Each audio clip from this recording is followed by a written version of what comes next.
muito bom dia! Seja bem-vindo a mais um programa TV News. Mais um dia abençoado, mais uma manhã aqui juntinho a você. Por isso, quero lhe agradecer por sua audiência, o seu carinho diário e, com certeza, por sua participação. Por isso, não deixe de comentar aqui no nosso vídeo, ao vivo, através do YouTube, canal TVI Oficial.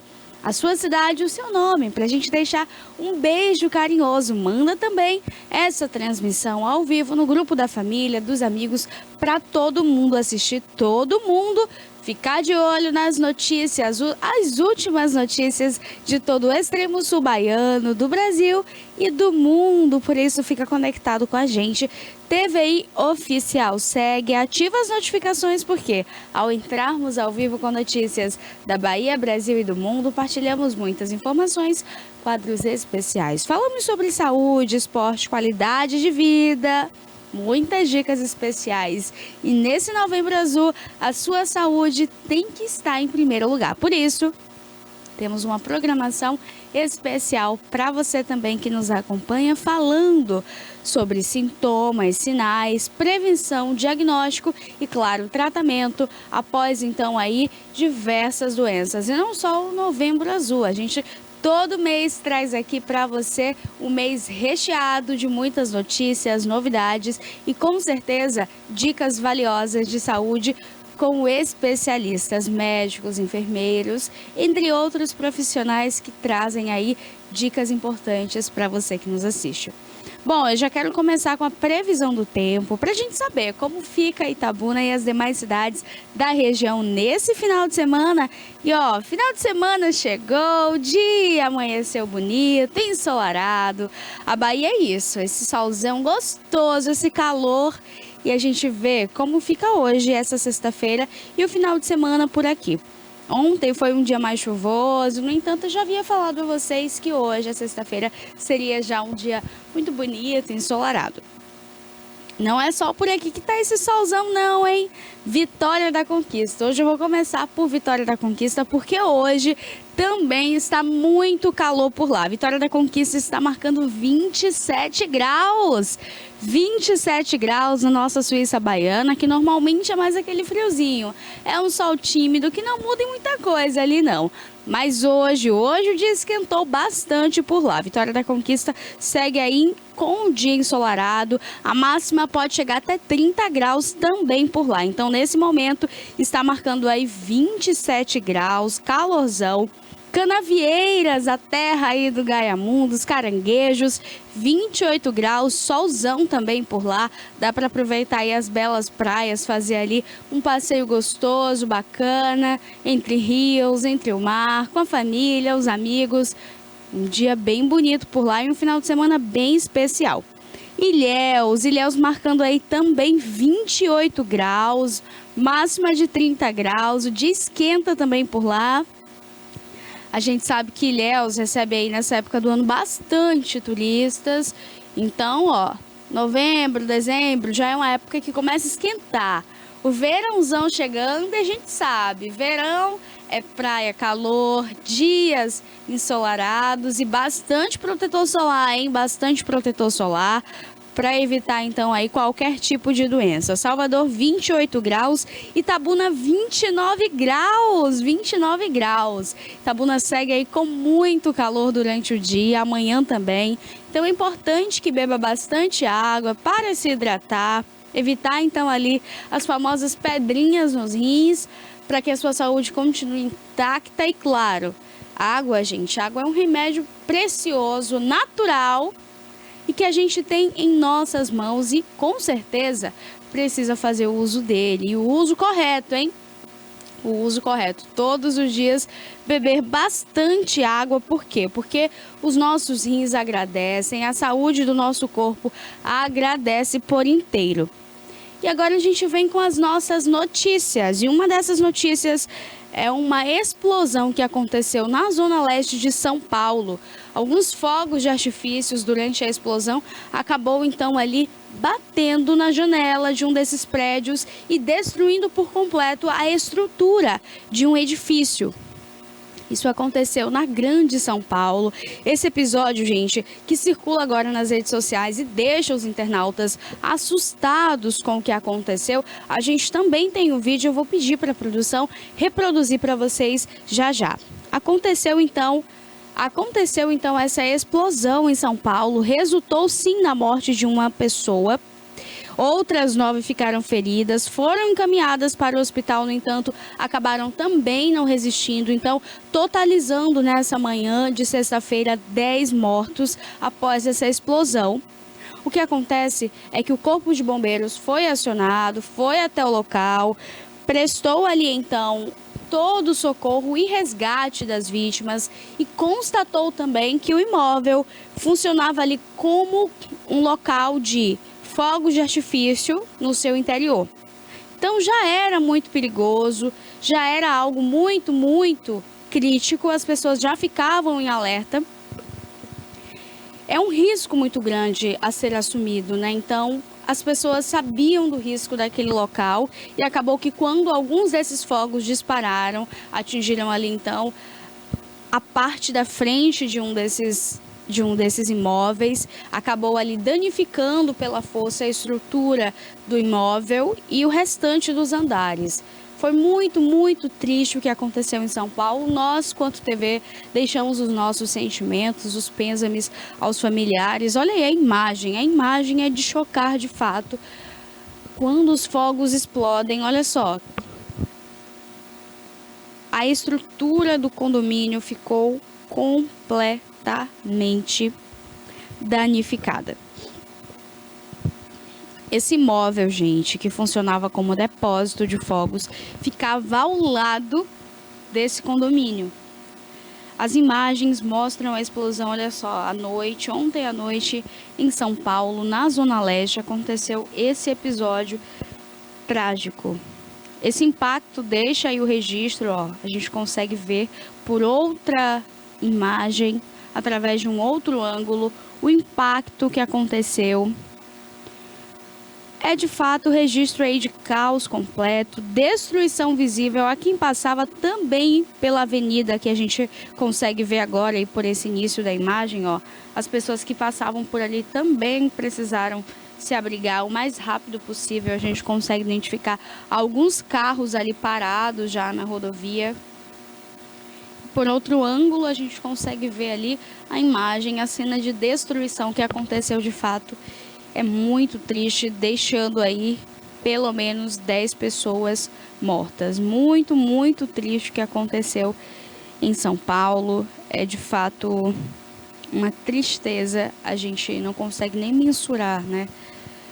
Essas notícias, para mim, gente, são devastadoras, né? Famílias chorando, pessoas que a gente ama e a gente quer bem.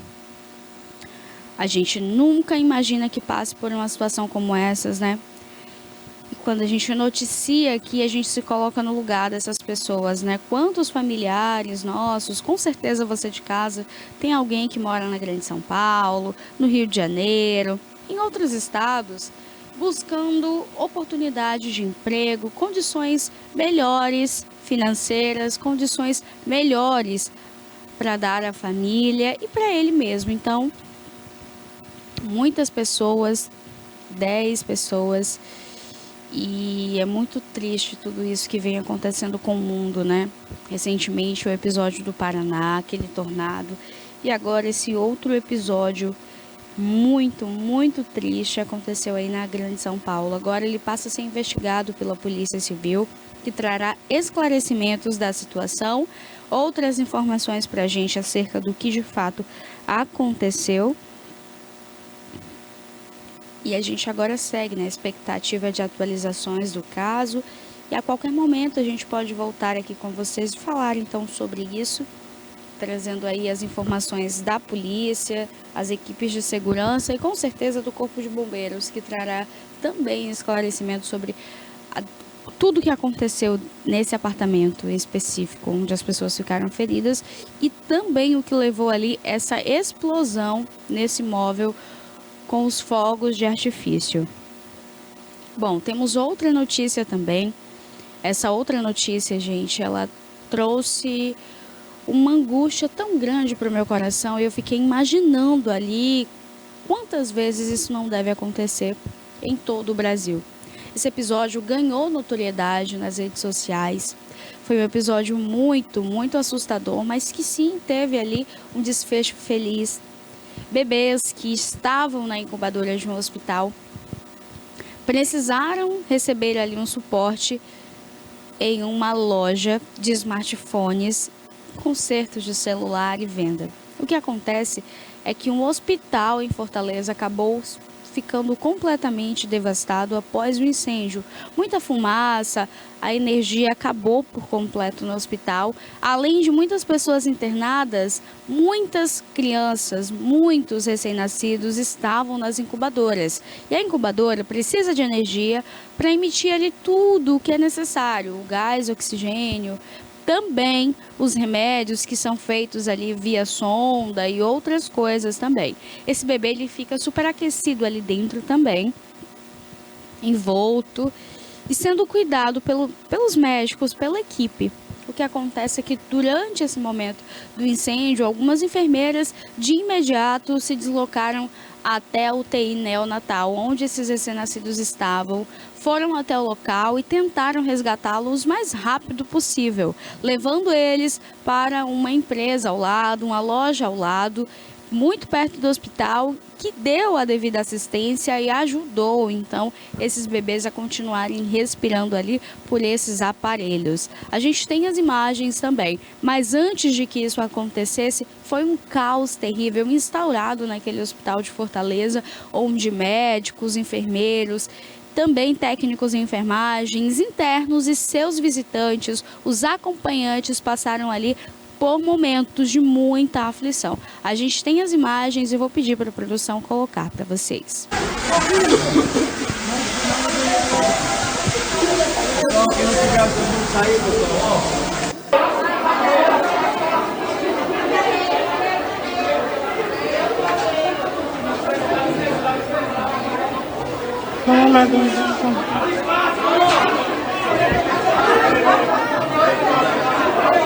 Bora.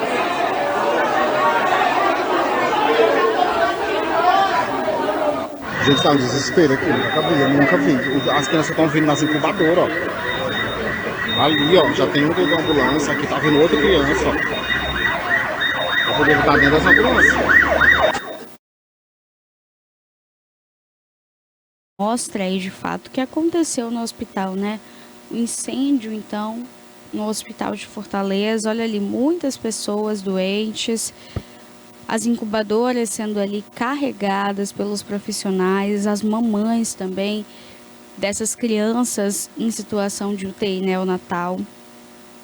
Os bebês são retirados da incubadora, alguns que já conseguiam, então, ali ter uma respiração melhor, conseguiram então ser retirados. Olha só o momento ali em que eles começam a retirar as incubadoras do hospital, a fim de levar até essa loja de assistência técnica, que foi o que de fato trouxe um suporte e fez com que muitas dessas vidas continuassem ali a lutar para resistir e sobreviver. De acordo com a Secretaria de Saúde, nenhuma área assistencial foi atingida e não há nenhum ferido. O fogo começou numa subestação de energia que fica na área externa do hospital e foi controlado ali já por volta do meio-dia. Esse episódio aconteceu ontem, na quinta-feira. Aconteceu entre 11h45 aos meio-dia. Então, assim, às 12 horas. Foi ali cerca de 15 minutinhos, 20 minutos. E essas pessoas passaram por um pânico terrível. A gente sabe que cada minuto que se passa em uma situação como essa, parece que não tem fim, parece que nunca vai acabar. Um minuto que se perde pode custar uma vida. Então, a população, os ajudantes, que eram os acompanhantes, visitantes que estavam no local, os médicos, as enfermeiras, toda a equipe ali, ó, empenhada em salvar essas pessoas e retirá-los daquele ambiente com uma fumaça tóxica e que com certeza traria muitos malefícios para quem já está internado. Olha só a imagem aí. Inclusive, gente, essa moça que aparece segurando a incubadora é a mãe desse bebê, tá? Ao lado dos profissionais de roupa azul, fardados. É a mãe desse bebezinho da incubadora. Esse episódio foi muito triste também. As pessoas se perguntando, se questionando o que aconteceu. Como ficaram esses bebês? Todos estão em situação estável. Todos se encontram bem, se recuperando do susto e com certeza recebendo muito carinho, muito amor de suas famílias. As mães também que estavam no local, algumas delas doentes, internadas, passando pelo atendimento médico, continuam recebendo atendimento médico, não há registro de óbitos, graças a Deus. Essa é uma notícia com um desfecho feliz. É muito triste saber, né, esse pânico vivido, um bebê que é tão frágil e já está passando por uma situação tão delicada de vida, de saúde, e agora passa por esse problema, acaba a energia devido a esse incêndio. Os pacientes foram retirados ali em segurança, com todo cuidado, foram transferidos para outra unidade da rede estadual. A secretária de Saúde, a Tânia Mara Silva Coelho, informou na coletiva de imprensa que cerca de 15 pacientes já foram transferidos e equipes se preparam agora para transferir outros 40 pacientes que estão na unidade de médio risco. A secretaria também informou que a situação está sob controle e que as causas do incidente estão sendo apuradas. A secretária também falou que primeiro, queria esclarecer que o incêndio aconteceu na subestação do hospital. A subestação de energia, que é nas docas, lá atrás, não foi dentro da área assistencial. A gente está fazendo um plano de contingência por segurança e proteção dos pacientes. Não existe nenhuma vítima. O incêndio foi na parte externa. Já está totalmente controlado, mas nós iremos fazer algumas mudanças elétricas no hospital, para garantir que não haja nenhuma complicação para paciente nenhum. Nós estamos agora fazendo a operação de comboio para transferir os pacientes. A secretária de Saúde, então, de Fortaleza, informou. A empresa realizou também um desligamento emergencial na unidade hospitalar para garantir que os trabalhos das autoridades continuassem. Bom, essa imagem mostra ali alguns familiares também de pessoas internadas que estavam nesse hospital, que se reuniram no local. A rua, o trânsito, por volta ali de meio-dia até mais ou menos 1 hora, estava impossível, congestionado, ninguém passava. As pessoas que tentavam chegar até o hospital o mais breve possível para saber o estado de saúde dos familiares, desciam dos carros, moto, de qualquer veículo que estava indo até o local e se dirigia até lá, o que formou também um tumulto muito grande na entrada do hospital.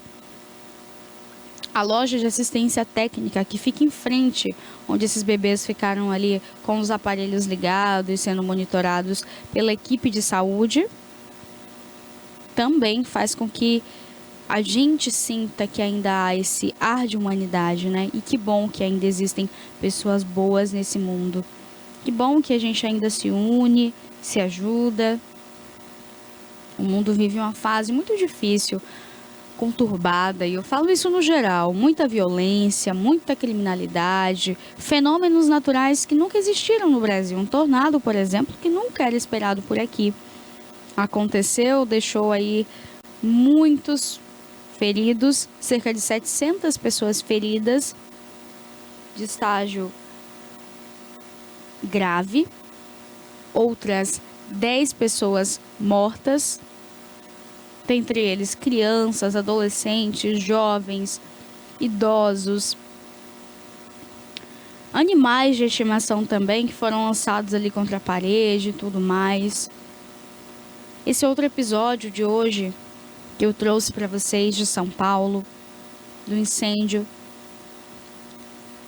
Mas fica a reflexão para todos nós, né, de que a união faz a força e que se a gente continuar propagando o amor, o cuidado, o respeito, a empatia pelo próximo, talvez quando a gente precisar de uma ajuda, de um apoio, um socorro, vai ter alguém também com esse mesmo pensamento, esse mesmo intuito de ajudar, querer o bem e salvar essa vida. Então, a gente vê ali muitas pessoas ajudando, muitos voluntários também nesse episódio do Paraná, Rio Bonito do Iguaçu, muitas pessoas indo até o local, equipes de enfermeiros, profissionais da saúde no geral, médicos, fisioterapeutas, fazendo ali toda a ajuda e amparo dessas famílias, psicólogos também para tratar a parte psicológica, emocional, porque é um peso muito grande, um trauma muito grande. Mas que bom que existem pessoas, né, ainda com o coração esperançoso em dias melhores e em fazer com que a união, de fato, traga resultados. Ainda bem. Bom, continuando aqui as nossas notícias, a gente tem mais uma notícia e essa notícia é de Salvador. Foi um episódio bem assustador. Aconteceu então que um carro desgovernado invadiu o colégio militar, o colégio da Polícia Militar de Salvador, e atropelou um soldado. Esse episódio, gente, trouxe aí um susto muito grande. Foi um acidente. Aconteceu então no bairro Pituba, em Salvador. Para quem conhece Salvador, vai saber mais ou menos de onde eu estou falando ou exatamente de qual local eu estou falando. O colégio da Polícia Militar, ele fica bem localizado. Algumas pessoas já sabem, quem passa por ali ou quem já foi a Salvador já viu. É uma estrutura, uma instituição muito bonita. E acabou acontecendo esse episódio, um episódio muito triste, né? Um soldado ferido devido a esse carro desgovernado. As causas ainda não se sabe se foi embriaguez ou se o que aconteceu foi de fato um mal súbito e esse motorista, esse condutor, acabou se sentindo mal, perdeu o controle, desmaiou. Segundo informações preliminares, esse soldado estava ali, gente, próximo ao portão. E esse carro bate, atinge esse soldado em cheio. O portão ficou bem danificado também. As imagens mostram, que vocês verão já já. Acabou atropelando esse soldado. Esse soldado faz parte da equipe do colégio. Após o impacto, o veículo foi então até um quiosque utilizado pelos estudantes como área de convivência. Mas os estudantes não ficaram feridos, ainda bem. Então, para vocês entenderem do que eu estou falando, um veículo descontrolado, desgovernado, vem até esse soldado que está próximo ao portão, bate, acerta em cheio esse soldado e continua entrando na unidade escolar. E chega até o local onde os estudantes estão, que é uma área de convivência, onde eles estão lanchando, no processo de intervalo. Todo mundo sabe que em qualquer instituição de ensino tem um tempo de intervalo para a pessoa ir ao banheiro, se alimentar, dar uma respirada e voltar melhor. Então, os estudantes estavam nesse horário, no intervalo, na área de convivência, quando esse carro desgovernado atinge o soldado, invade pelo portão e acaba chegando até esse local. A gente tem as imagens também. Pode colocar, produção?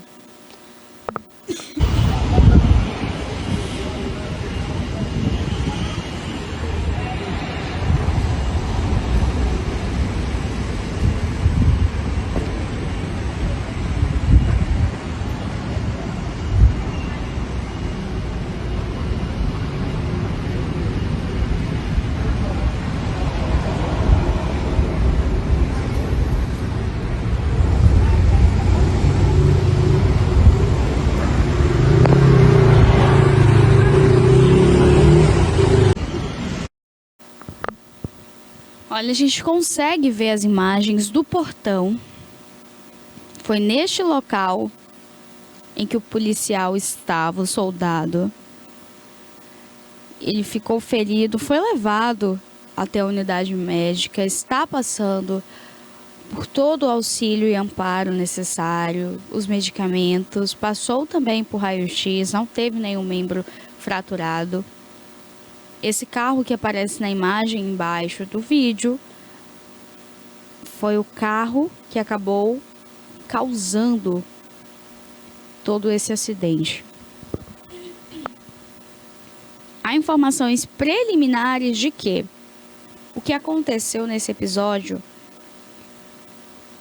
é de que o motorista, o condutor, havia perdido o controle do carro por ser um carro automático. Há essa conversa, há essa linha de investigação. Não é o que a polícia acredita. No entanto, é o que foi apresentado pela defesa do condutor, de que o carro é automático e ele teria perdido o controle por isso. Agora a gente se pergunta, um carro que invade uma escola, deixa um soldado ferido e para na área de convivência, onde tem diversos estudantes, crianças e adolescentes. E se uma dessas vidas tivesse sido perdida? E se esse soldado não voltasse para casa, para os filhos, para a esposa? Eu acredito que existe ainda muita impunidade quando se fala em leis de trânsito. Por quê? Porque quem perde a vida é a vítima. E isso é no sentido literal. A vítima é quem fica debilitada, internada, perde dias de trabalho, momentos com a família, tem gastos com medicamentos, fisioterapia, entre outras coisas. E além de tudo, tem casos que acaba causando a morte de pessoas, como foi aqui em Itabuna, em nossa cidade, onde temos a sede da TVI, onde ficamos localizados e bem próximos daqui, hein? Há um local em que passa por obra.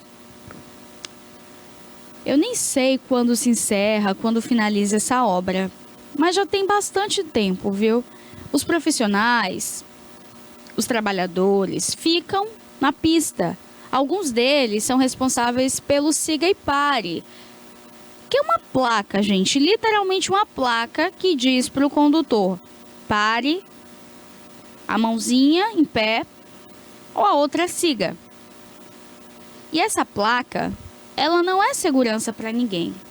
Ela só é segurança para a pessoa que tem respeito pelo outro, tem caráter, entende que mandou parar, você tem que parar. Você não é melhor que ninguém e a vida sua não é melhor que a do outro, não é mais importante que a do outro. Então respeite, não cause transtornos, acidentes. No entanto, isso causou uma discussão entre o condutor e um desses trabalhadores. O condutor, então, invade a pista em que esse trabalhador está e o atropela. Atropelou o trabalhador, que não tinha deixado que ele passasse, assim como diversos outros veículos, e ele se sentiu no direito de atropelar um trabalhador, porque a vontade dele era de chegar talvez mais cedo em casa, mais rápido em algum local. Aí eu me questiono, será que a vida dele era tão importante, mais importante do que a do trabalhador? Porque ele tinha que chegar mais cedo, tinha que ir mais rápido, tinha que chegar antes, estava com pressa, nervoso, agitado. E ele resolve dessa forma? Hoje, ele está solto. E o trabalhador que foi atropelado, um pai de família que trabalhava para levar o sustento, o alimento, pagar as contas de casa, honrar a esposa e o filho, se encontra morto dentro de um caixão, porque acabou não resistindo aos ferimentos, ficou em estado grave, aconteceu também a queda do veículo, porque o impacto foi tão forte que o carro atinge o trabalhador, esse trabalhador sobe na capota do carro, depois cai no chão, pela velocidade em que o motorista sai do local de crime. O trabalhador passou quase 2 meses internado. Pode voltar para mim, Cássio. O trabalhador passou quase 2 meses internado, sofreu traumatismo craniano, perdeu muito sangue, estava em um estado gravíssimo, onde os médicos falaram com a família. A esposa havia concedido também uma entrevista falando do estado em que o marido estava, o quantos filhos choravam. E, infelizmente, a resposta que o sistema brasileiro judiciário trouxe foi a liberdade concedida a esse criminoso, porque essa é a palavra. Então, as leis de trânsito precisam ser mais severas. Precisam punir. Precisam com urgência. Precisam com urgência. São muitas mortes todos os dias de pessoas na faixa de pedestre. A pessoa andando pela faixa de pedestre, tentando atravessar, passa um carro em alta velocidade, atinge e mata. E fica por isso mesmo. Responde em liberdade provisória, condicional, regime semiaberto. E a família que chora? Aí é cada um com seus problemas, né? Mas é assim que funciona. E até quando? Eu trago essa reflexão pra gente porque ontem foi negado o pedido de prisão de um criminoso também. Porque essa é a palavra. Foi um episódio que aconteceu há quase 2 anos atrás, de uma dentista que morava na cidade de Ilhéus. Ela havia ido para Ilhéus estudar, formou e continuou na cidade. Ela continuou trabalhando, seguindo a vida. Em um belo dia, resolve ir à praia, um dia quente. Vai até a praia com o cachorrinho. Na volta, enquanto atravessava, próximo ao Jardim Atlântico, na entrada das praias do sul, logo na chegada, enquanto atravessava pela faixa de pedestres, ela foi arremessada a mais de 10 metros por um veículo em altíssima velocidade. O cachorrinho ficou machucado também, mas acabou resistindo. Agora, a moça, infelizmente não. Ficou muito machucada, muito machucada. As pessoas que estavam próximas ali foram até o local, tentaram ajudá-la, chamando o SAMU, a polícia.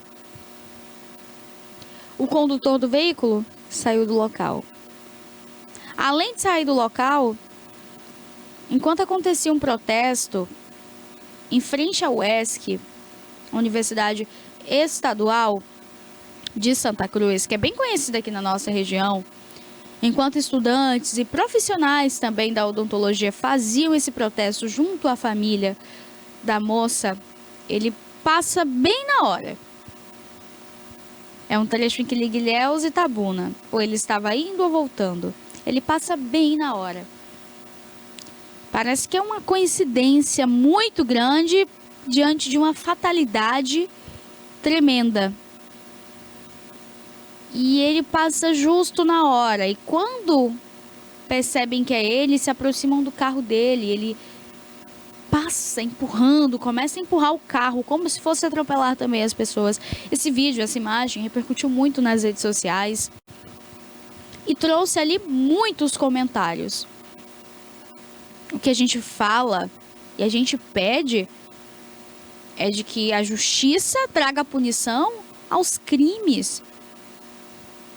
Enquanto a justiça não for severa, as leis não tiverem uma severidade, um rigor e principalmente uma eficácia, as coisas vão continuar acontecendo. Mais e mais atropelamentos, mais e mais mortes. A pessoa que bebe, fica embriagada, perde o controle, como foi o episódio de um juiz que passou uma madrugada inteira bebendo. Não é um problema meu, nem seu, nem de ninguém. Não cabe a mim, nem a você, nem ninguém julgar ninguém.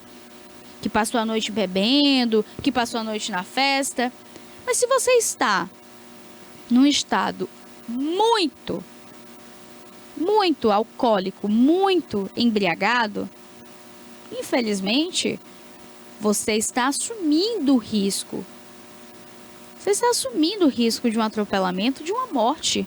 E cabe à justiça trazer essa convicção a você. De que forma? Punido. O ser humano só aprende depois que algo acontece. Enquanto as coisas continuarem dessa forma, vai continuar famílias e mais famílias chorando. Então fica para você essa reflexão de hoje é uma família que chora pelo trabalhador do Sigpari. Há 3 anos atrás, 2 anos, foi o dessa dentista. Hoje talvez seria o desse soldado que estava na frente da escola. Mas a gente nunca sabe quando é alguém de perto da gente, um ente querido, ou até com a gente mesmo. Porque a gente depende de meios de transporte. A gente nunca sabe quem está vindo na contramão. A gente nunca sabe quem é que está vindo atrás, na frente, quem está conduzindo aquele veículo. Então é importante que a gente cobre sim as autoridades policiais, mais fiscalização. Então, quando acontecerem as blitzes, é chatinho para quem está seguindo tudo correto, hein? Você ficar ali parado, aquele desconforto. Mas assim, é algo que protege não só a sua vida, mas também a vida de quem você ama. Diminui a criminalidade, também ajuda a tirar das ruas os condutores que não estão habilitados, aptos. Muitas pessoas que fazem barbaridades aí, atrocidades, não sabem nem dirigir direito. Outras que já estão ali embriagadas e podem causar, de fato, um acidente muito grave. Então é importante que a gente tenha isso em mente. É hora de cobrar das autoridades. E principalmente ano que vem, hein? Observar em quem vai votar. Observar quais são as medidas prometidas a serem tomadas. Observar muito bem a sua escolha e cobrar, fiscalizar. Não adianta votar, pimbim na urna, esquecer, deixar lá 4 anos correr solto, não. Cobrar, e se não foi bom, nada de dar outra chance. Tira. Não deu certo agora, não vai dar certo nunca. Então, renovação e principalmente consciência, tá bom? Para que o Brasil mude. Porque se não mudar, não adianta você ter expectativa, esperança, porque a política resolve muita coisa. Saúde, educação, segurança pública. Muitas questões da sua vida hoje talvez estariam mais fáceis, mais rápidas, se tivéssemos colocado boas pessoas no comando do governo, à frente do nosso país. Olha, a gente volta agora com outra notícia. Essa notícia é de assalto, sequestro e bomba. Foi um episódio de terror. Um caminhão com suspeita de explosivo, é isso mesmo. Um caminhão com suspeita de explosivo bloqueou uma importante via de São Paulo. Isso aconteceu, então, no Rodoanel de Tapecerica da Serra, na região metropolitana de São Paulo. Esse episódio aconteceu na quarta-feira. Assim que aconteceu, eu estava aqui ao vivo, não pude trazer para vocês. E eu fiquei me questionando. Já estava no finalzinho do programa. Fiquei me questionando o que estava acontecendo, porque eu não sabia sobre assalto nem sequestro. Eu só vi um homem com os braços cruzados, encostado na porta desse caminhão e que logo em seguida ele desceu e acabou desmaiando. Foi isso que eu vi. Mas eu não entendi ao certo do que se tratava. Fui apurar a notícia para trazer para vocês. E o que aconteceu? A Agência de Transporte do Estado de São Paulo relatou que o condutor foi assaltado, sequestrado e foi obrigado pelos criminosos a atravessar o veículo no meio da pista. O motorista, o condutor, que eu falei a vocês, ele foi encontrado consciente, porém muito desorientado. Ele estava envolto a fios ligados a uma suposta bomba caseira.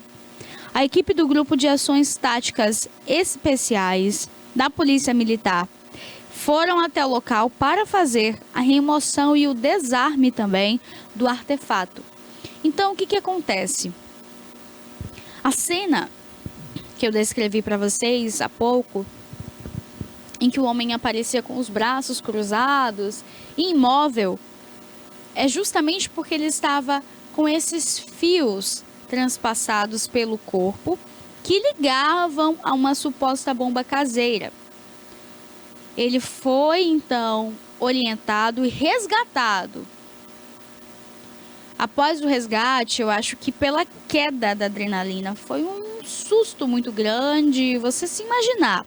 Além de, na mira de bandidos, com uma arma na sua cabeça, diante de um assalto e sequestro, você ainda ser acorrentado a um artefato, se imaginar explodindo, é uma carga de adrenalina muito grande.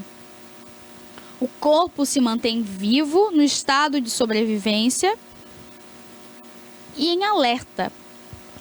Com certeza era uma carga muito grande que o mantinha ainda consciente, mesmo que desorientado. Então ele estava consciente, acordado, ouvindo, vendo, mas sem muita noção de tempo, espaço e coordenação do próprio corpo. Então não era ele quem se mantinha naquela posição, era a adrenalina que estava muito alta.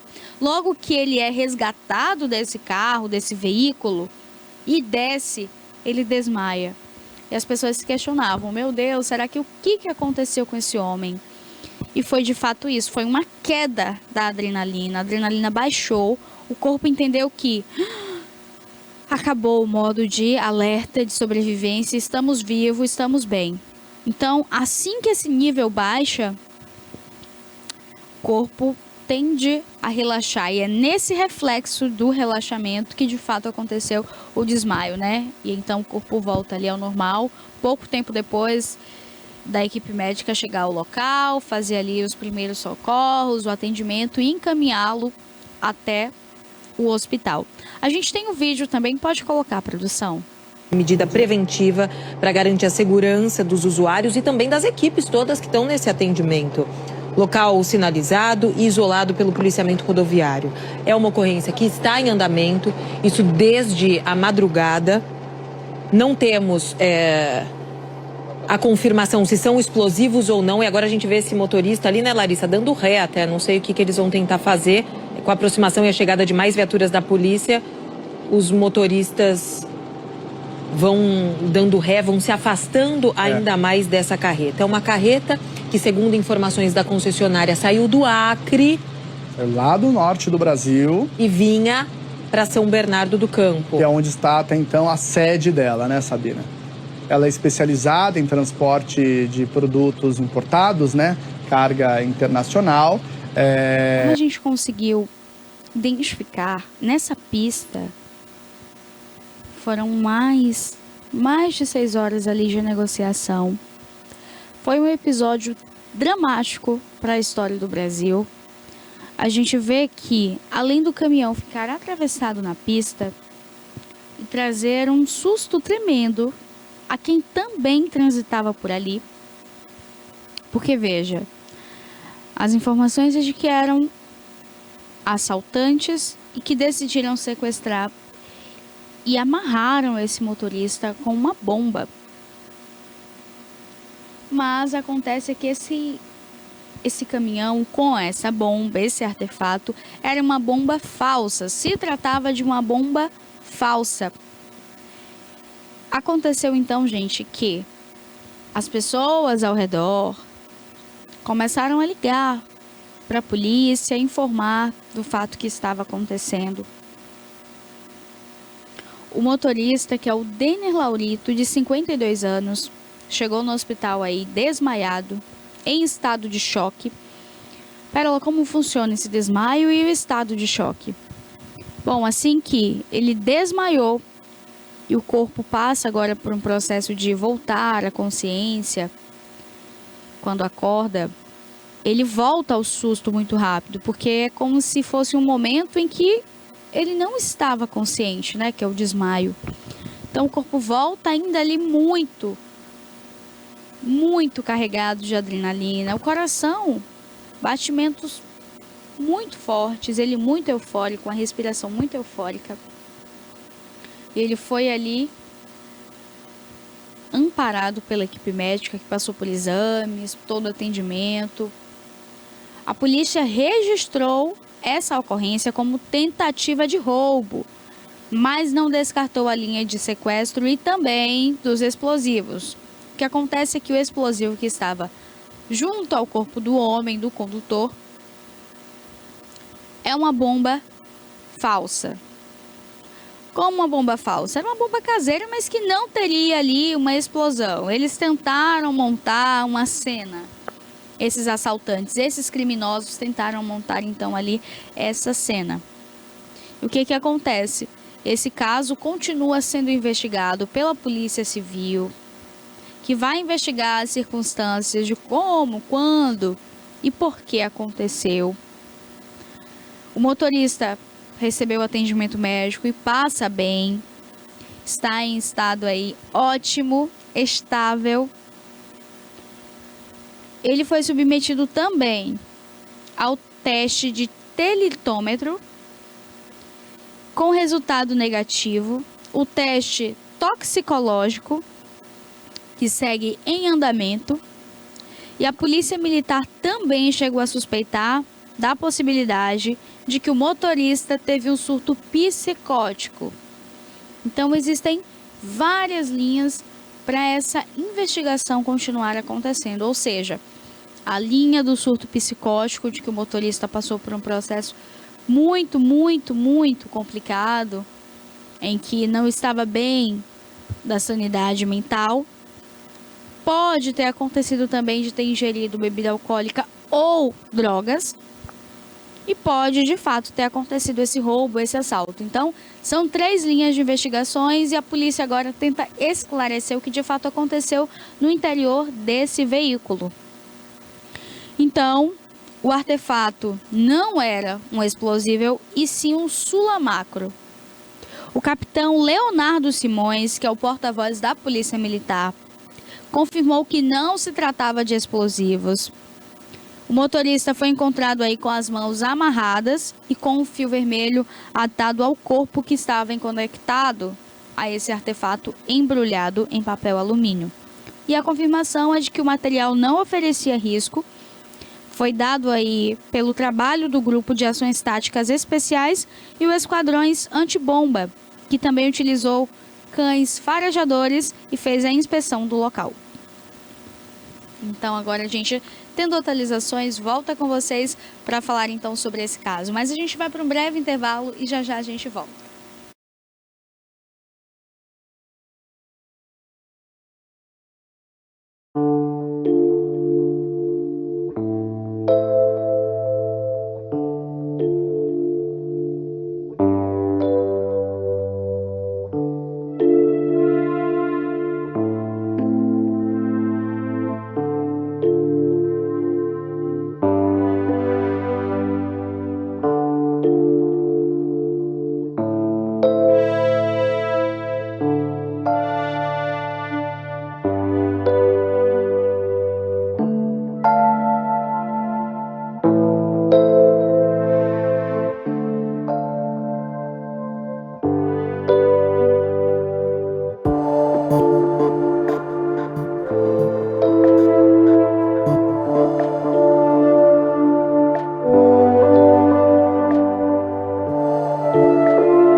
gestão, a ação programadora detentora do canal TVI se prepara para transformar o sul da Bahia em um polo de teledramaturgia, movimentando o mercado do audiovisual da Bahia. TVI é da Bahia, é da gente.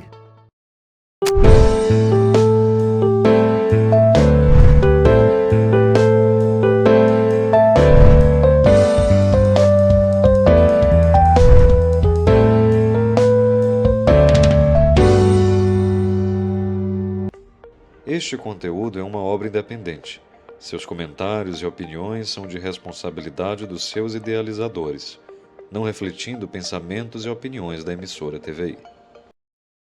Estamos apresentando mais uma edição de O Assunto É, com os arquitetos Kiko Assis, que é arquiteto publicitário e produtor cultural, e Felipe Campelo, arquiteto e urbanista, que é professor também, atua na área acadêmica e trabalha num setor novo, que é a neuroarquitetura, que é a humanização da arquitetura adequada aos ambientes.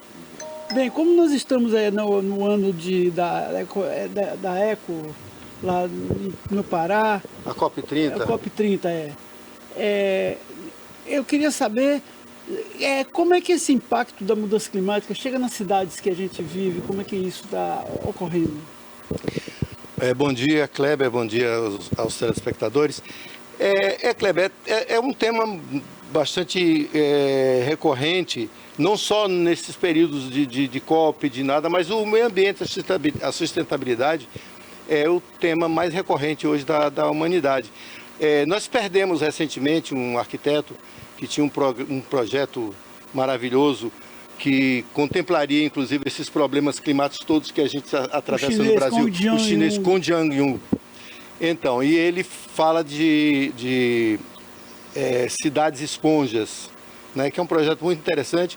Com certeza ele faria diferença na COP30 mostrando as experiências, né, que ele implantou pelo mundo afora com esse projeto. E o Brasil seria, inclusive, na morte dele, ele está fazendo uma pesquisa interessante para a aplicação dessa metodologia no Brasil, né, que vai ao encontro daquilo que nós discutimos outrora, que foi a questão dos jardins de chuva, que é uma forma de você atenuar essas questões de inundações na cidade, principalmente Itabuna. Nós colocamos isso aqui na última entrevista, que inclusive caberia até uma entrevista inteira só sobre esse tema, porque ele é muito extenso e muito complexo, que é a questão do jardim de chuva, que ele realmente acabaria, em definitivo, com o problema de alagamentos em Itabuna. Isso eu não tenho a menor dúvida. Agora, Ilhéus e Itabuna são cidades irmãs, próximas entre si e com problemas diferentes. Itabuna tem problema de inundações. Ilhéus tem problema de inundações na área rural, mas tem problemas urbanos com aquelas terras que caem e tal, e o relevo acidentado da cidade. Exatamente, a ocupação desordenada, né? Esse é um problema muito sério, porque as encostas, elas têm esses problemas, o excesso de chuva, desestabiliza o solo, e aí as pessoas, por necessidade, eu diria, né? Necessidade social, vão se abrigar nesses morros. E aí o problema ocorre não só em Ilhéus, no Brasil inteiro, né? E as catástrofes acontecem com frequência por conta disso. Porque isso, na verdade, é uma desorganização social, política e social. Então, se a gente for analisar isso, a gente tem que, não só o aspecto climático, não só no aspecto, mas principalmente político e social.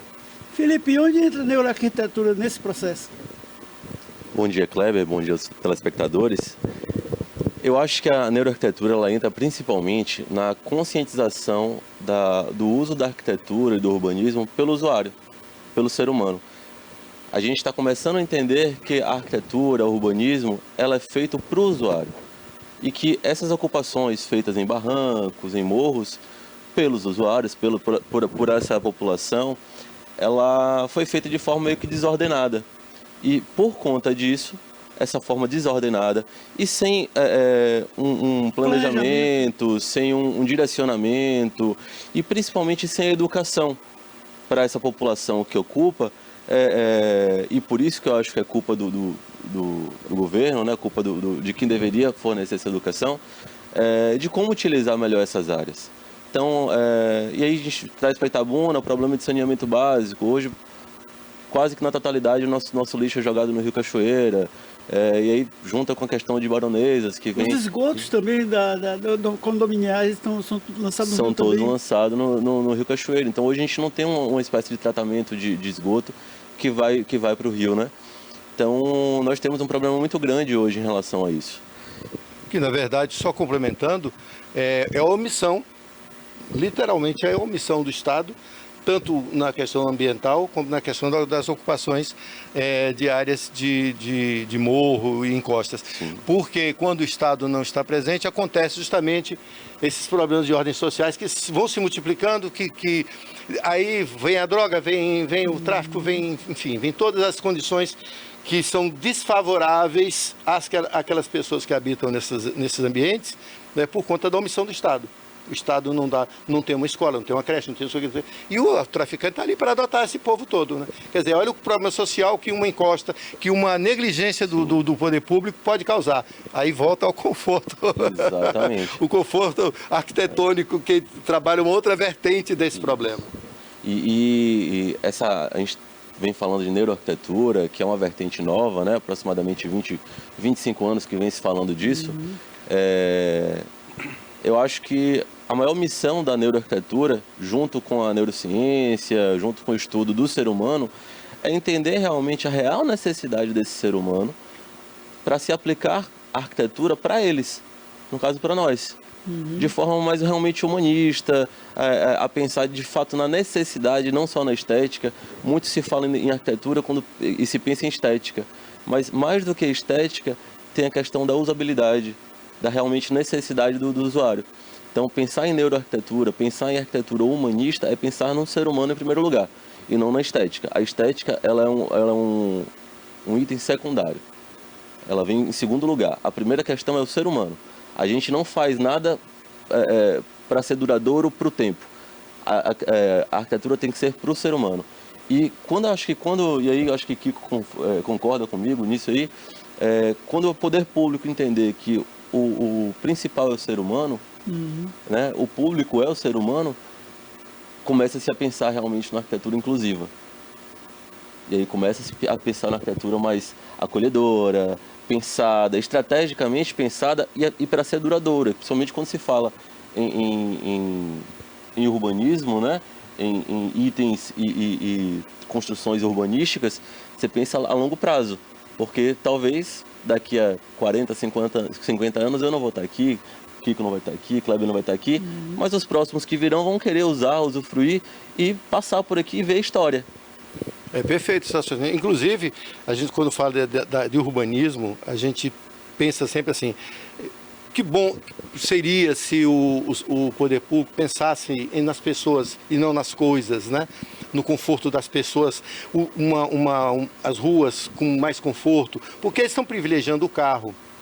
O espaço das vias públicas hoje está sendo privilegiado o automóvel e não o cidadão. Brasília foi uma cidade pensada para carro, o pedestre não tem vez. Pois é, tá vendo? Passeio, não vê nada. Pois é.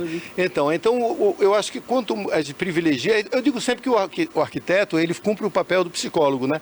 Principalmente na neuroarquitetura, porque você conversa com o seu cliente buscando a real necessidade dele, o conforto dele. Então você acaba criando um espaço para ele habitar, para ele conviver, para ele se divertir, para ele sonhar, enfim, dentro das reais necessidades desse cidadão. Então, leva em consideração, basicamente, o conforto desse cidadão. A neuroarquitetura, ela é uma lacuna, que ela vem preenchendo essa lacuna, que é essa discussão da sensibilidade do cliente, da pessoa que contrata o arquiteto, e o arquiteto buscando as reais necessidades dele, pensando numa casa para o futuro, uma casa que ela tem que ser confortável hoje, mas daqui a 20 anos ele vai ter 70, 80, 90 anos, e essa casa tem que ser uma casa confortável o tempo todo. Por exemplo, São Paulo ontem teve um acidente lá, uma explosão, uma barraca de fogos, que explodiu, danificou 21 prédios, já tem morto, tem gente ferido, e é um acidente dantesco. Isso seria prevenível numa cidade planejada adequadamente ou revela onde entra a arquitetura que você trabalha nesse sentido? Nesse sentido, eu acho que, me perdoe, mas eu não estou ciente ainda desse fato, mas no caso da função do neuroarquiteto, do arquiteto que tem a pós-graduação, na especialização em neuroarquitetura, mas eu acho que isso é só uma coisa momentânea, na verdade. Eu acho que a gente está indo para uma formação hoje dentro das universidades, onde os arquitetos já saem realmente pensando nisso, de pensar em arquitetura de forma futura, sempre.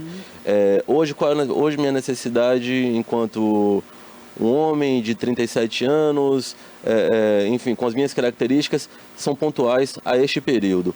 Mas eu tenho que pensar que a arquitetura ela é feita durável. Então eu tenho que pensar que, para quem eu estou fazendo essa edificação, seja ela qual for, residencial, comercial, industrial, qual for, ela tem que ser algo planejado a longo prazo. Então, assim, como é que vai funcionar a deteriorização desse espaço? Então, às vezes esses acidentes acontecem porque os espaços não são pensados para a utilização de fato que eles têm agora e podem ter futuramente. Então, muito provavelmente esse espaço que aconteceu esse acidente, ele não foi pensado para essa utilização, mas poderia ter sido pensado para isso. E isso talvez pudesse prevenir. Evitaria, realmente. Há uma informação de que a casa que explodiu era usada ilegalmente, irregularmente. Tinha edifício de junto e tal.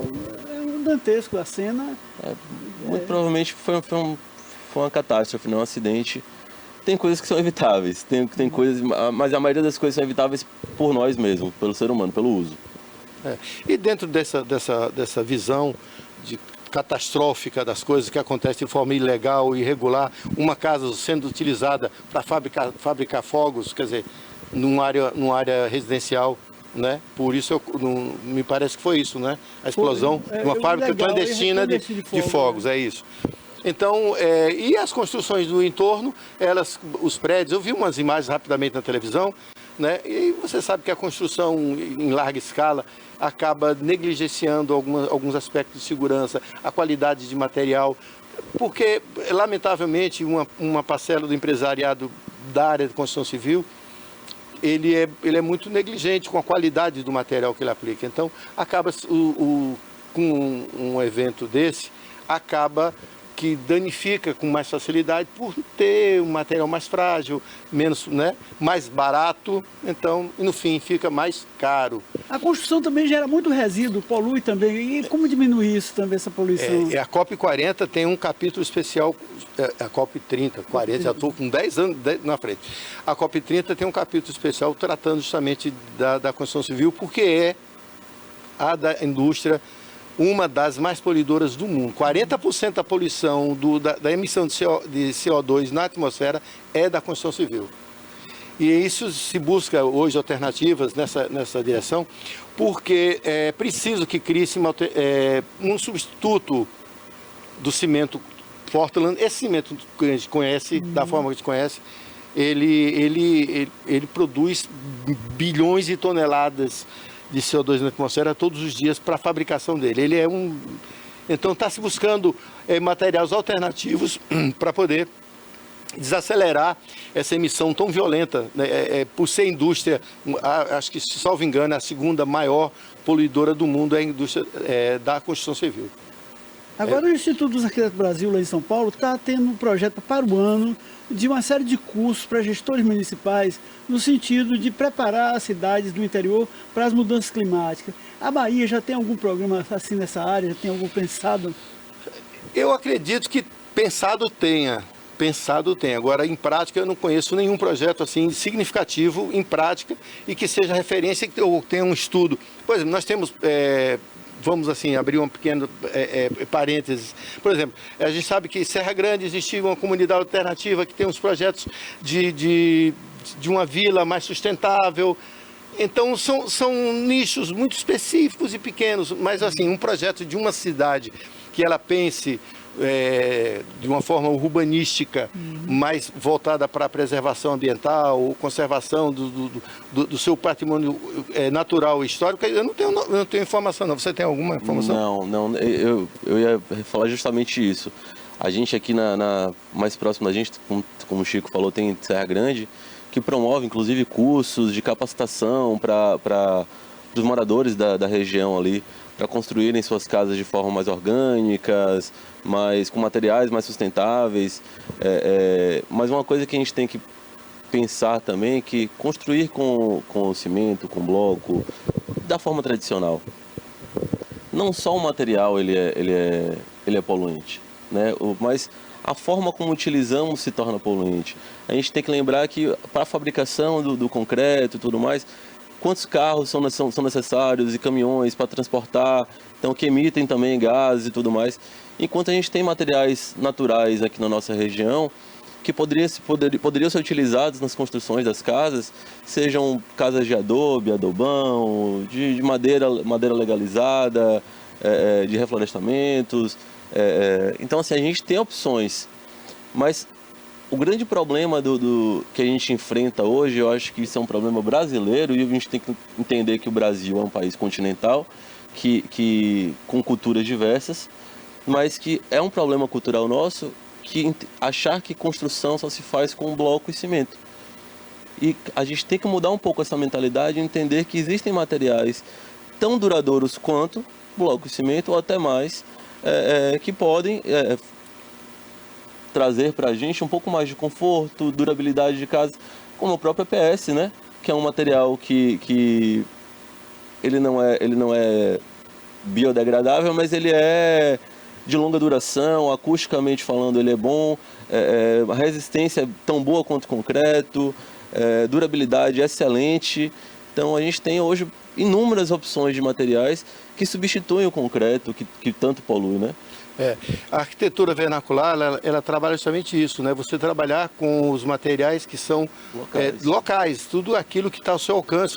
Você produz sua residência, sua casa, seu comércio, né? Com aquilo que está no seu entorno. Então, ela é extremamente sustentável, né?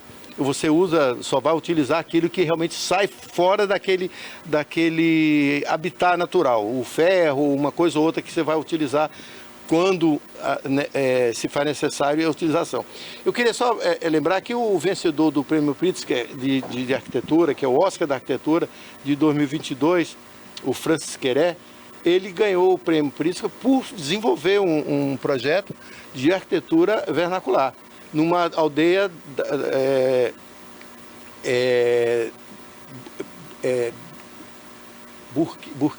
ele é burkinês. Burkina Faso, né? Burkina Faso, exatamente. Ele é burkinês. E aí, nesse país dele, ele tem uma vila que ele adotou, essa comunidade, e fez um projeto maravilhoso. É uma escola, é um centro cultural, ele integrou uma série de atividades nesse espaço e foi todo ele baseado na arquitetura vernacular. E a lição que Kong Jian-yu deixou pra gente, tendo morrido no Brasil, qual foi? Eita, aí você... porque, como eu falei, né? Eu acho que ele daria uma contribuição gigantesca e com absoluta certeza ele estaria nesses seminários todos, nesses simpósios todos que está acontecendo na COP30. Com certeza ele estaria presente e seria um difusor dessa técnica de cidades esponja. Né? É um projeto... Ele abriu a Bienal de São Paulo, inclusive, Foi. Né? Ele estava fazendo um documentário e fazendo um levantamento, né, sobre algumas cidades. Já havia sido pedido a ele alguns projetos para algumas cidades do Brasil para que fosse desenvolver esse projeto de cidade esponja, que na verdade como eu falei, um degrau acima do jardim de chuva. Né? Uhum. Você amplia essa área e você retém essa água, você reutiliza essa água e as cidades não inundam mais. Um jardim de chuva, cada esquina teria um o ideal, né? Chuva, né? O ideal. Você tira uma vaga de um carro, bota um jardim. Dei até um exemplo que nós temos 12 quarteirões na Cinquentenário, nós teríamos 48 jardins de chuva.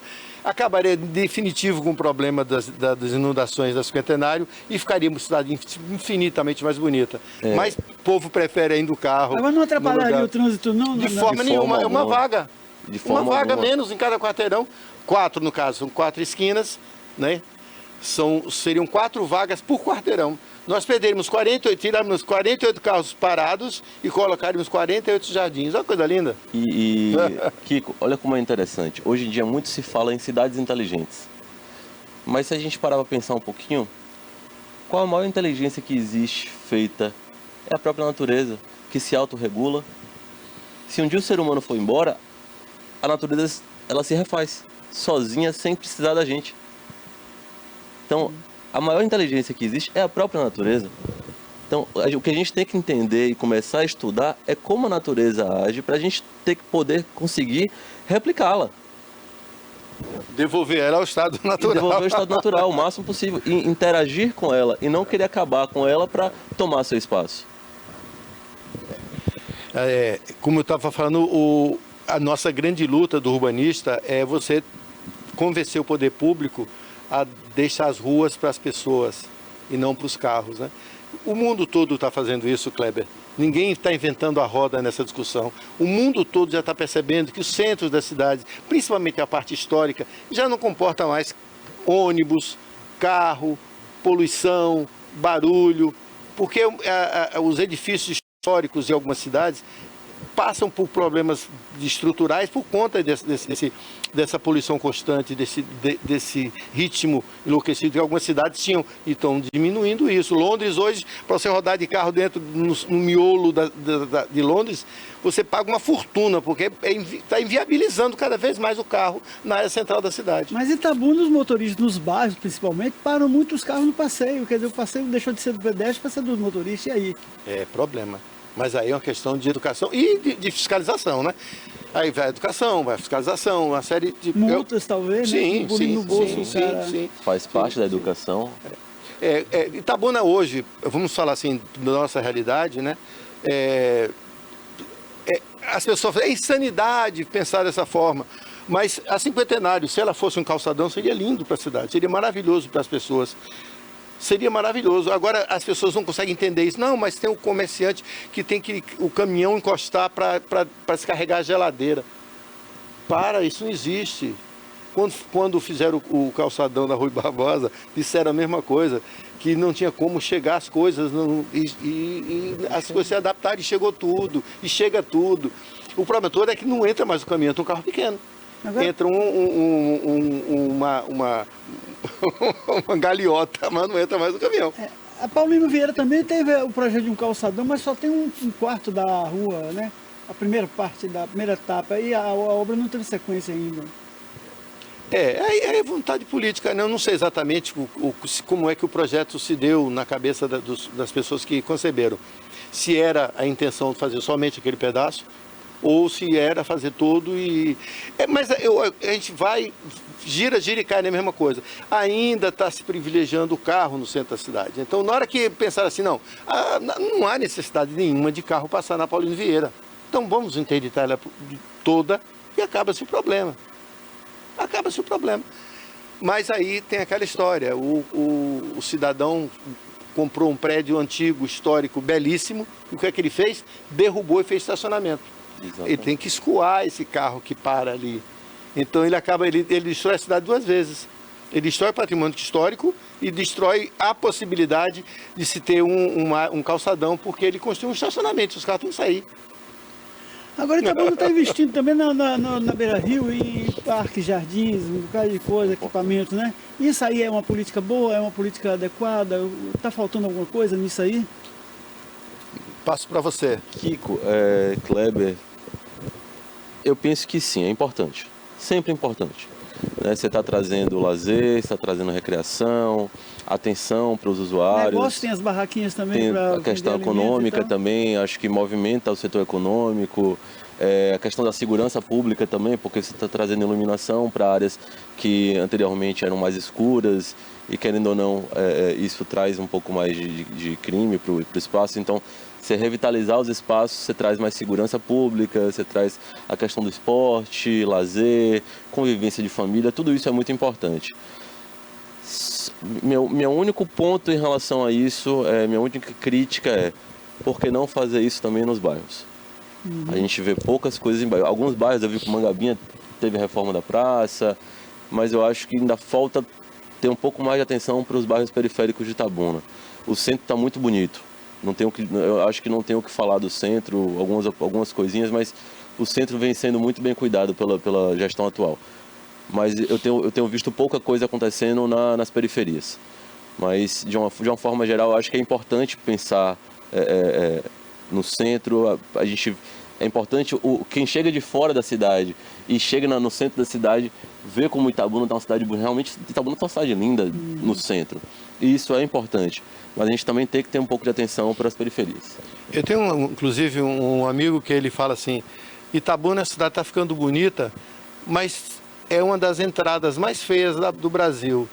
Porque, inclusive, ali na 101, ali entre o posto da Polícia Rodoviária Federal e o viaduto Paulo Souto, então fizeram ali um lixo de material usado, vaso sanitário, tudo entulho, tudo na beira da... Aí você entra numa cidade e fala assim, meu Deus, acaba sendo de alguma forma um reflexo da cidade, né? Então as pessoas estão passando aí, eu não tenho nem curiosidade de entrar nessa cidade, porque tanta coisa feia aqui na margem da estrada, que aí dentro talvez se repita esse tipo de coisa. Agora a cidade, como vocês pensam a cidade também, a cidade tem um dado interessante, 161 cidades em população no Brasil, quase 200 mil habitantes e tal, ótimo. Mas perdeu 8% da população em 10 anos, é um dado. Sim. Outro dado, quando a gente vai na renda per capita, eu sempre falo isso no meu programa, porque eu gosto de Itabuna e me preocupo com o futuro da cidade. E o ser humano é o único ser que vai morrer e se preocupa com o futuro, ainda tem essa virtude, né? Aí, quando você vai para a renda per capita 20 mil, nós estamos 63 na Bahia, 63º lugar na Bahia, e olha que somos a 7ª cidade em população, e 3.198 no Brasil. 39% dessa população vive de Bolsa Família. E aí, como mudar esse quadro social para que essa cidade seja mais humana, seja uma cidade de inovação e tenha um desenvolvimento? O que é que falta aí para isso? Integração governo, sociedade, o que é que está... Tudo gira em torno da vontade política, né? Programas e projetos políticos. Quando você fala de dados, o quanto Itabuna perde ao longo do tempo com o seu desenvolvimento, você tem um problema que começa com a água, porque aí você teve um problema de desabastecimento muito crônico em Itabuna durante anos de água. As empresas não podiam se instalar aqui, porque não havia essa demanda, essa oferta de água. Com a barragem, pensou-se que seria, mas não tem adutora ainda. Tem a barragem, mas não tem adutora, não tem ainda o uso eficiente dessa estrutura que foi feita em Itapé. Ainda não tem essa estrutura montada para que uma coisa atenda a outra, que uma coisa atenda a outra, que a outra atenda a outra. Não tem esses pontos de ligação ainda. Ainda falta isso. Porque nós temos uma empresa municipal e quem cuida da água da Bahia é uma empresa estadual. Então tem base em masa. E essa briga, enquanto acontecer, acaba refletindo nesses números. Como? O empresário não bota a grande indústria aqui. Uma indústria, para se instalar aqui, é problemático isso. Nós deveríamos ter um parque industrial que está completamente sucateado, desarticulado, sem vida e sem estímulo para que você traga empresas de pequeno e médio porte. Isso faz o quê? Desestimula a fixação do cidadão na cidade. Então ele com 18, 19 anos, ele vai embora, ele vai procurar o que fazer fora de Itabuna. Né? Exatamente. Então, é um ciclo vicioso. A indústria é 14% do PIB de Itabuna. E o pior é que Itabuna foi uma região de cacau, é produtora e tudo, e o PIB de agricultura, do agricultor de Itabuna é 1%, menos de 1%. Pois é. Porque ela tem uma característica de uma cidade voltada para o comércio, prestação de serviço, e a agricultura dela ela é ponto de passagem, né? O cacau é vendido, é comprado aqui, e daqui sai, mas o cacau que é comprado, que é negociado aqui, ele é produzido fora do município de Itabuna. Fora do município, entendeu? Das terras. Então nós temos esse problema, virou uma cidade basicamente de serviço e comércio. Basicamente... Serviço, saúde e educação, principalmente. E virou um importante polo educacional, isso é muito, muito relevante. Sim. E importante isso. Pena que também ainda não tenha uma política voltada para desenvolvimento, para transformar isso realmente no olho. O sul da Bahia hoje é um grande polo educacional, principalmente de ensino superior. E nós temos duas universidades de altíssima qualidade aqui na região. O ESC e o FSB. E tem as faculdades particulares. E várias, também, né? Inúmeras. Então, mas esse foco voltado para que vamos bater esse selo de uma cidade que se tornou um polo de educação. Então, essa vontade política, em discussões passadas, né, eu falava que o sul da Bahia poderia ser a nossa Flórida americana, onde todo o cidadão, o idoso, ele viria para cá, porque é um lugar que oferece todas as qualidades necessárias do ponto de vista de saúde, de clima, de tudo. É a melhor região do Brasil, é o sul da Bahia. Mas aí faltava uma estrutura grande, um hospital. O Costa do Cacau já tem uma estrutura boa. Mas para isso acontecer, para se transformar na Flórida brasileira, teria que os governos desses municípios todos do sul da Bahia se unissem e fizessem um projeto, um programa, sul da Bahia, o paraíso do Brasil, uma coisa assim, todos jogando uma ideia. Em 88, quando fizeram a Constituição Baiana, Antônio Menezes e Daniel Gomes eram deputados e colocaram na Constituição a região metropolitana do sul da Bahia, Ilhéus e Itabuna, e os municípios circunvizinhos. Isso nunca saiu do papel. Seria interessante essa região metropolitana de Ilhéus e Itabuna? Ela vai acontecer por osmose, né? Vai acontecer pela necessidade, porque... Já há conurbação de Ilhéus e Itabuna. A conurbação, exatamente, porque o Itabuna termina no Cidadele. Para cá, Cidadele um pouquinho termina em Itabuna. Já é Ilhéus, Cidadele já está em Ilhéus, inclusive. Então, você andava 10 anos atrás, de Itabuna para Ilhéus, você via uma mata. Você não via nada. Hoje já está, sabe, a ocupação está acontecendo e então essa região metropolitana, ela vai acontecer por osmose, pela necessidade, não é nem por força política. Porque por força política eu acho que tem muita vaidade, tem muita, sabe, a fogueira das vaidades costuma queimar gente. Vaidade das vaidades, tudo é vaidade. Então eu acho que, sabe, o prefeito de uma cidade, o prefeito do outro, não sentam para falar assim, bora dar as mãos e bora caminhar. Eu acho que, sabe, um quer ser melhor que o outro sempre. E se essa disputa acaba acontecendo de uma forma impessoal, não é uma coisa, é uma coisa velada, não é uma coisa explícita, né? Mas falta isso, falta um prefeito sentar com o outro e negam, vem cá. Bora mudar isso aqui, juntos. O consórcio dos municípios do Rio Cachoeira seria também interessante? Seria. Para poder salvar esse rio que está morrendo. A própria AMURC precisa se mobilizar nessa direção, mas a AMURC ela perdeu muito a força, porque a AMURC virou, de muitos anos para cá, virou um cabide para alguma coisa acontecer e algumas reuniões acontecerem, mas você não vê notadamente projetos saindo da AMURC e tomando corpo nessas cidades todas que compõem a associação dos municípios da região Cacaueira. Você não vê esses projetos assim sendo alardeados. Olha, a AMURC encampou uma luta pelo Rio Cachoeira. A AMURC está fazendo um projeto assim para preservação da Mata Atlântica. Vai ter um projeto de reflorestamento. A AMURC. Essas ações ainda, talvez até aconteçam, Felipe, mas elas são incipientes, pontuais ou muito mal divulgadas. Se acontecem, são muito mal divulgadas, porque a sociedade não toma conhecimento disso. Então vira aquela coisa assim, é uma entidade que foi criada para atender, acho que um rito político do chá das 5. Agora a região também não tem representatividade política no Congresso nem na Assembleia Legislativa. Que é uma catástrofe, né? O sul da Bahia, meus queridos telespectadores, nós perdemos a terceira vara da Justiça do Trabalho em Ilhéus, porque nós não temos um deputado federal. Nós não temos representação política, porque todos os... E Itabuna vai perder também a vara da Justiça. Vai perder uma vara, possivelmente duas. Possivelmente uma vai se tornar virtual. Então, isso... talvez vocês não tenham dimensão da importância de uma vara de trabalho, de uma cidade que tem um boom de construção civil, como está Ilhéus acontecendo, essa quantidade de empresas se instalando, a Orla Sul de Ilhéus virou um canteiro de obras. Sim.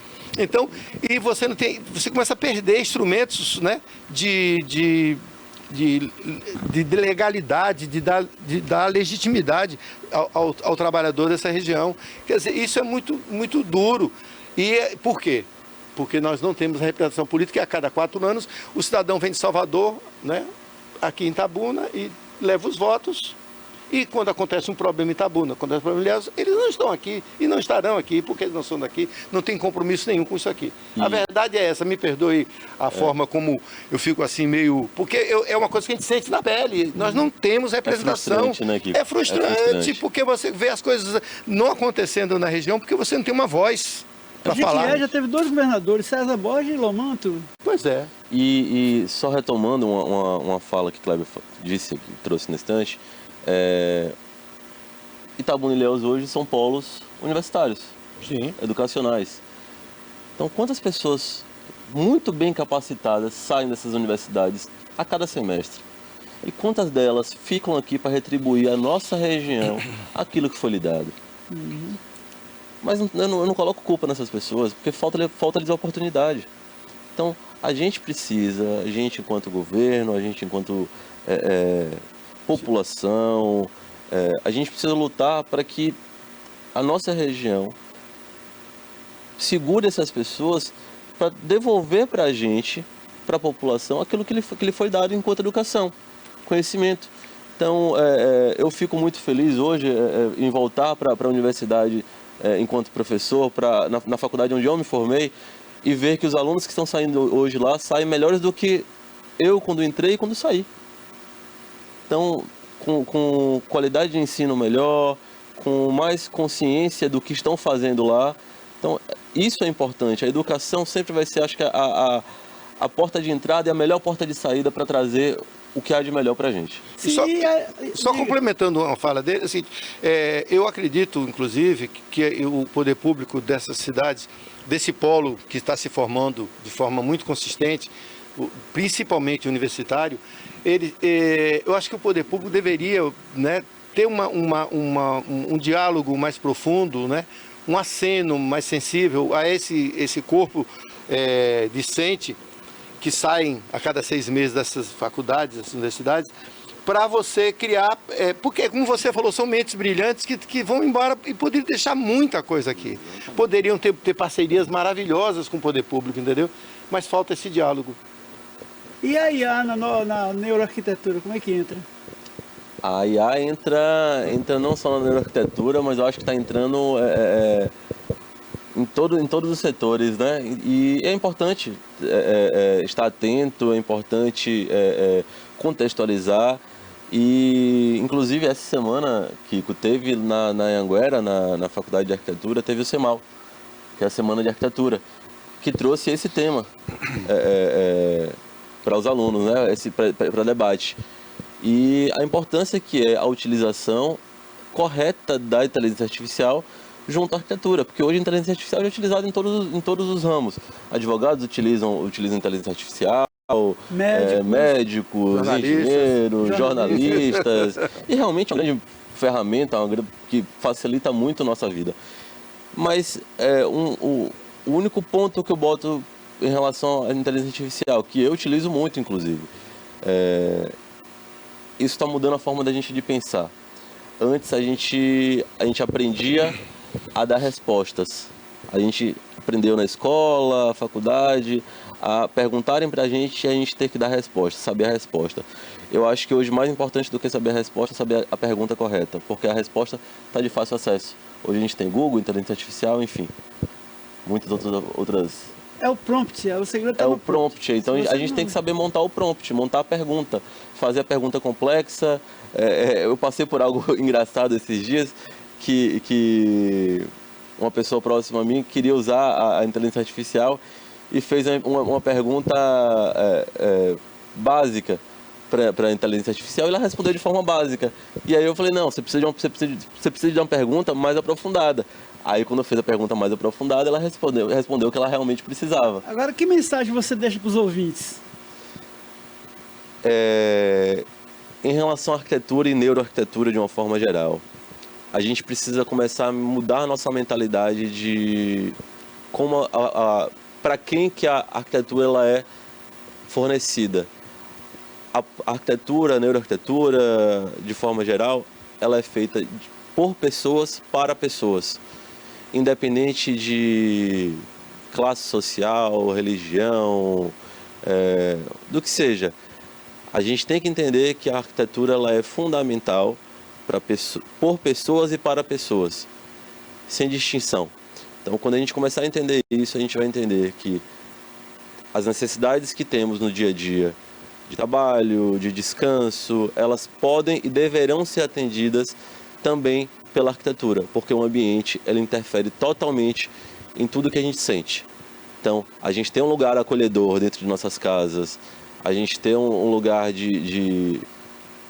realmente de descanso para quando a gente chega, e acolhedor também no nosso ambiente de trabalho, faz total diferença. E só para finalizar, agradecendo mais uma vez a oportunidade de estar aqui, eu acho que parcerias como eu e o Chico a gente faz através da Rauch Arquitetura e com nossos trabalhos individuais são de grande importância para o crescimento da nossa região, porque não é só a mente de Felipe trabalhando, é a mente de Felipe, de Kiko e dos nossos parceiros, porque nós entendemos que nós temos falhas e limitações onde Kiko me completa nos posicionamentos dele, onde outros arquitetos que trabalham com a gente, engenheiros, e mestres de obras, pintores, enfim, todos estão para agregar. Então, essas parcerias são de grande importância. A gente tem que entender que os arquitetos e engenheiros têm que trabalhar em conjunto. Kiko, e você, qual é a sua mensagem? Nosso tempo está esgotando. Eu vou ser breve. Agradecer sempre a essa casa maravilhosa, meu amigo Barbosinha, a TVI, a você, Kleber, a meu parceiro, irmão Felipe. Eu digo sempre o seguinte, que a coisa mais barata que existe hoje numa construção é um projeto arquitetônico. Porque o arquiteto é aquele cara que ele vai conduzir a obra, ele vai transformar aquele sonho em realidade, mas oferecendo ao cliente uma condição dentro das tecnologias, observando as questões climáticas, oferecendo um ambiente extremamente saudável, extremamente confortável. Então, no frigir dos ovos, esse arquiteto que virou meio psicólogo, que virou meio gerente de banco e meio padre, no fim da história, ele é a parte mais importante de uma obra hoje, no sentido de custo, porque ele oferece muito ao cliente e é relativamente muito barato o trabalho do arquiteto em relação ao volume que é de uma obra, de uma edificação de médio e grande porte. E obrigado mais uma vez, querido. Tá bem, como é fim de semana, vou dar um conselho. Um filme, O Atirador, o ex-militar Bob Lee Swagger é acusado de tentar contra a vida do presidente dos Estados Unidos e acaba matando um bispo africano. E envolve o ator Mark Wahlberg numa trama que é mortal e morre muita gente. O filme tem a presença de Danny Glover e o ator Ned Bart, que trabalhou no Super-Homem e no Toy Story, que é o vilão da história do filme. Ele disse: a verdade é o que eu digo. No tempo de pós-verdade, esse é um ensinamento. Agora, outro livro é o original de Laura, Morrer é Divertido, um romance inacabado de Vladimir Nabokov, que deixou anotações reveladas pelo filho Dmitri. É um livro interessante e é só anotações. No mais, bom final de semana para todos.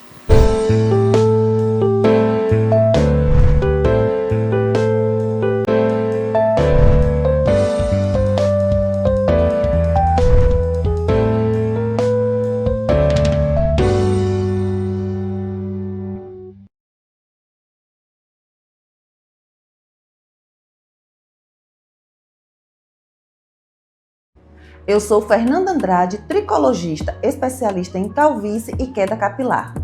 Aqui na clínica utilizamos ciência, tecnologia de ponta, exames de imagem e protocolos exclusivos para tratar com precisão, entregando assim resultados reais e duradouros. Mais de 500 pacientes já passaram por aqui e recuperaram não só a saúde dos fios, mas também a confiança e a autoestima. Cada fio conta uma história e eu estou aqui para ajudar você a reescrever a sua.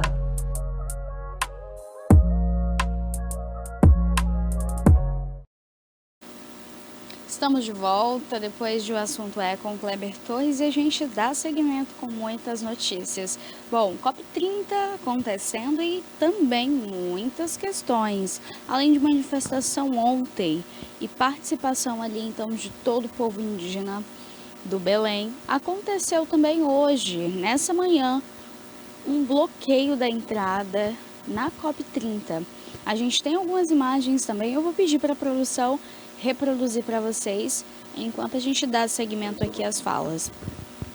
Um protesto foi realizado aí, então, pelo povo Munduruku, que bloqueou a estrada principal da COP30 em Belém na manhã desta sexta-feira. A segurança do local precisou ser reforçada com a polícia militar e presença também da polícia civil.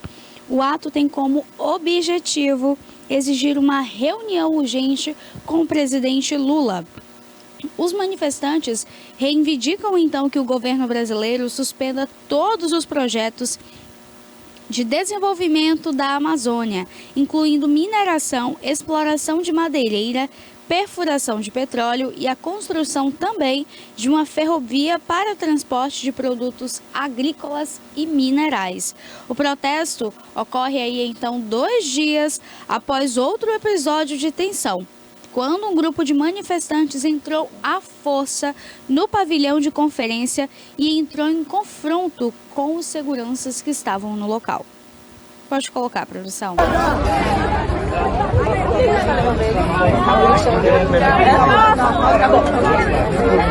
Open. Hands down, please. Need to make space, please. Make space, please. Vai, Rui, lá atrás. Aqui, ó.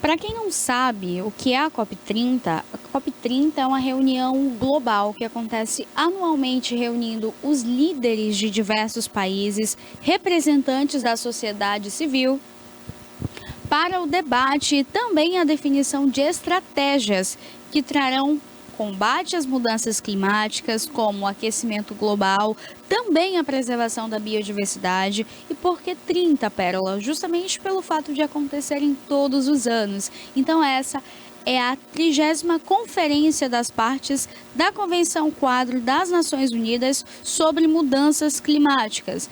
E o principal efeito é de que impulsione as ações globais, também pressione os governos para maior impacto e tomarem as medidas, então, com grandes empresas a fim de proteger o meio ambiente. Esse protesto, gente, ele acontece nesse momento, bloqueando a principal entrada a Belém, rumo à COP30. Eles pedem, então, que a mineração que acontece na Amazônia aconteça, então, ali, leis significativas, fiscalização. Eles cobram uma reunião com o atual presidente, o Luiz Inácio Lula da Silva, o Lula, do PT. Pedem também para que olhem todo o desmatamento, desgaste realmente, uma degradação da nossa fauna e flora. De fato, a gente precisa falar. Essa é uma conferência global, traz os maiores líderes e principais, inclusive o príncipe, o britânico, está aqui, o William, e é um momento em que os olhos do mundo se concentram também para as expectativas que serão tratadas junto a esse corpo da conferência. Ontem a gente trouxe para vocês também uma matéria mostrando um protesto